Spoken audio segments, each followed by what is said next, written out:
how many of y'all dad is absent in the home right now? Just raise your hand. I mean, I ain't trying to put you on the spot, but I'm about to talk about this thing. How many of your dad is absent in the home right now? Or have been absent? Or not there, or not doing their fatherly duties? Right? Now we got to go right into it now. We got to get into it. The reason it didn't say mamas or sisters or aunties is because the male got to get back in perspective. Not just any male, because white males, they cool. They still got problems, but it's us that got the worst problem. It comes from two reasons. We've been systematically set up to divide each other, what I'm going to talk about in a minute. And we're the only ones that can keep with this compound that we got in our skin. Did y'all know our skin is on the stock market, or the chemical that make our skin like this on the stock market for $352 an ounce? Stop it. Stop it. Stop it. They don't this thing got. Alright? So who they attack? The women. They don't attack the women. They attack us. The black male. That's why your dad is missing. I was just one of the lucky ones. When I say lucky, I mean lucky to the 10th power. Because when I found out about the wells that I just told y'all about, you was going to get caught up in one of them wells, no matter what it was. But we're going to talk about how to fix it though. They say cultural letdowns will cause you to fail, right? Or fall. I seen it the other day in the gym. I had a group of kids working out. Another group of kids, they've been kicked out of the team. Oh man, y'all doing that crazy stuff out there, man. Y'all ain't doing nothing. Y'all ain't doing nothing. While you working, they talking. So when you keep working and become something, they gonna keep talking. While you going on by, you bought your Bentley, they still riding the Honda and they talking, or they walking, or they metroing. Alright? While you buying your family a house and putting yourself back in the right place and changing your whole generation of your family, they still talking. They still talking. So you gonna be the one still talking, or you gonna be the one changing your generation?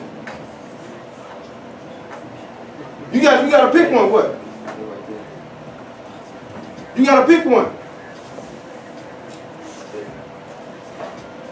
Now, all the men need to stand up if you consider yourself a man, black, Latino, whatever, because y'all families are missing too. Now do what I want.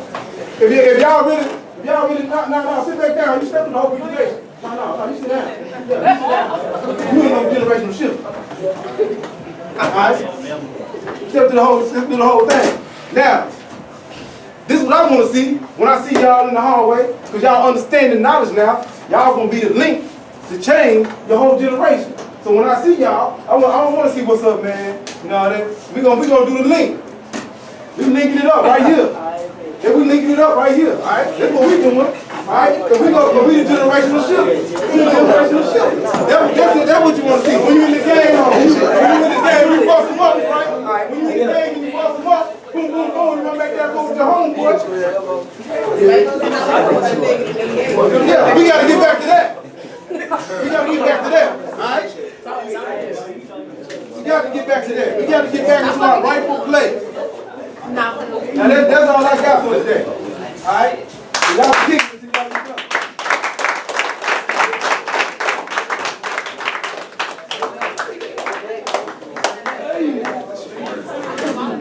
Generation. So that means your family that you don't even know about yet.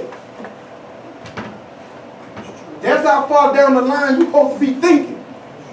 We think about, man, we gotta come to school tomorrow. When I come to school, I be like, man, I'm gonna see what I'm gonna do to change these kids' generation in their life by something I'm gonna tell them. Our plans only deal with what? Tomorrow. We ain't thinking about tomorrow. We supposed to be thinking about the generations to come. Alright? That's one thing. Generation right now. Just like I did. I'm the first black male on my daddy's side of the family to go to college and finish. I shifted the generation. Now, guess what let me show you how I shifted it. Guess what my niece can say now? Oh, my uncle mine a teacher. She used to, some of my other cousins in the family, they say, well, my uncle used to be a drug dealer, he went to jail, and I don't know, I ain't seen him in 10 years. That's what we saying right now. That's what some of you guys that raised y'all hand, that's what y'all saying right now. So think about this. Y'all got young people that y'all care about. What they gonna say about you? You gotta think about that while we run around in the hallway. What they gonna say about you? Coach Lewis was one of the people that rose his hand. I'm pretty sure he can tell you that his daddy did something stupid, wasn't in his life, but he was the generational shifter. Now he looking at y'all. That's why he's so hard on y'all, because he understands what it takes to be there. Black male, what you gonna do now? I done told you. You've been told now. See, if I had to give some kind of credit of why they missing, it'll be because they didn't come across this information. We ain't got no excuse. And you think it started with your daddy? His daddy probably didn't do what he was supposed to do with him. And then his daddy, you see how the game go? So he got to stop with somebody. So you're gonna be their stopping point. That's what I need to know. You're gonna be that stopping point. That we got, okay? It's a web that we got. One of the webs is education. Who know what HBCU is? Historical Black College and University. Now, who know what Tier 1 colleges is?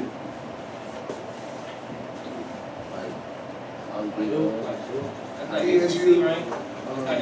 No, take TSU out. That's done. Kentucky. No, take ACC out. That's done. No, take them out. Harvard, Stanford, The top Ivy League. or just sum it up, like Coach Lewis said. Ivy League. All right. Now, if we look at the accomplishment from HBCU, the Tier 1 colleges, HBCUs outdo Tier 1 colleges probably like 15 to 20 to 1. All right, you don't believe me? Watch this. How many of y'all got one of these? No, cell phone. I don't care what kind. Everybody in the room, right? They come from Tier 1, HBCU, Historically Black College and University. Let your heart quit working. You gonna go to the person that made the heart defibrillator? What school he go to? HBCU. Right? What about all the people what about the young lady that comb my hair that they say is nappy, but it's kinked up for a reason, which I'll talk about in a minute. All right? Now, Tier 1, have they done some great things? Yeah. But I'm talking about education-wise. Now, they say HBCU education is not the same level of education as the Tier 1 college. But everything in America got built by the HBCU people. It ain't nothing in America that didn't get built from people from the HBCU. Nothing. All right, you drive your car down the road. What you supposed to do when you see a red light? Stop. Let your clothes get funky. What you supposed to do? Wash. Right? You don't want to eat spoiled food from getting from one location to the next, so what you supposed to do? Transport in the air conditioner or refrigerator. Thomas Edison made the light bulb, right? No, he did. No, he did. All right? He the one that marketed it. Hey, man. Hey, look, you want your head down? Get out of the room. Hey, Dion, you want your head down? You got to go. But this help me real talk. All right? So now you understand what's going on. But how come we didn't know none of that, though? It ain't in our education system, which is so well. Okay? When we first hear about history, now we get into the second. They say America only reads on the 8th grade level. America only reads on the 8th grade level, okay? That's why it's easy to tie us up in all of that, because we ain't even thinking about the after effects of all this. We're not thinking about who making money off us making the food. You know what I'm saying? Off one race against another. Alright? Now, what I want you to understand about this is, going from top to bottom, most would have thought that money would be on top, right? That's how America got us trained. Alright? Your attitude and the knowledge that you gain, right? And the wisdom in which you use the knowledge affects how much money you make. Alright? So if you come to school and you got an attitude that's on 47%, all of this drop, as you can see in your grade. Alright? If you got an attitude to come to school and making sure that you're handling your business and you're doing what you're supposed to do, your attitude positively affects your grades, right? So that's the game. Now, if you start with your attitude, also you handle how you do certain situations in life, the negative ones, okay? How you handle certain situations. So if you handle certain situations negatively, which is not 100% in positive, but 100% negative, all of this dwindles down. So the key point that I'm trying to get you to understand is your attitude directly affects what? Money making. Your money making or yourself, okay? Without the attitude, don't nothing else matter. But let me tell you a story. I do not think in terms of individual students. I think in terms of generational improvement, one student at a time. Now, who said that? That's my quote. It's my quote. That's all me right there. I come from the 3,000-year-old book, merging with students and teachers.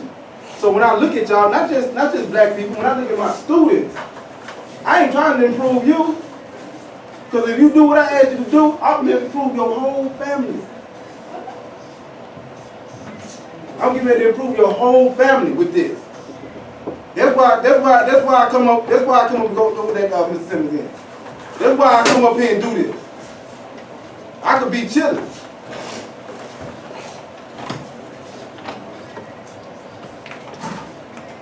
Now,